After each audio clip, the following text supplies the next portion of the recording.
High বন্ধুরা, welcome back to my channel. আশা করছি সবাই ভালো আছে, আমিও ভালো আছি। দেখো, মোটামুটি চিকেন রান্না সবাই জানে, তো আমার মতো চিকেন রান্না করে দেখো। চিকেন রান্না আমার এই রেসিপিটিতে ফলো করো আর এইভাবে চিকেন রান্না করো, তাহলে দেখো রেস্টুরেন্টের থেকেও অসাধারণ দুর্দান্ত খেতে হবে। ঠিক আছে, তো আমার ভিডিওটি একদম স্কিপ করবে না। স্কিপ করলে একদমই মানে দেখতে পাবে না।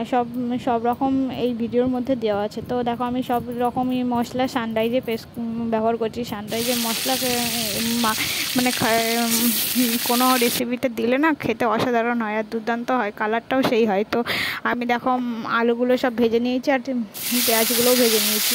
তো দেখো, টমেটোও দিয়ে দিয়েছি। তো মাংসটা যে পরিমাণে থাকবে সেই পরিমাণে পেঁয়াজ, রসুন, আদা, লঙ্কা, জিরে সব রকম দিয়ে দেবার। ঠিক আছে, একটা পরিমাণ অনুযায়ী দিয়ে দেবার। ঠিক আছে, তো দেখো আমি সব রকম মশলা দিয়েই দিয়েছি, আর হলুদ, লবণ আর ঝাল তো যে যেরকম খেতে ভালোবাসে। ঠিক আছে, তো দেখো আমি সব রকম মশলা দিয়ে দিয়েছি। সব রকম মশলা দিয়ে এটা কষাতে কষাতে প্রায় 30 মিনিট মতো কষাতে হবে। ঠিক আছে, কষিয়ে তারপরে মাংসটা এর মধ্যে দিয়ে দিতে হবে। তো মনে হচ্ছে কষানো হয়ে গেছে। ঠিক আছে, তো কষানো হয়ে গেলে আমি মাংসটা দিয়ে দেবো এবার।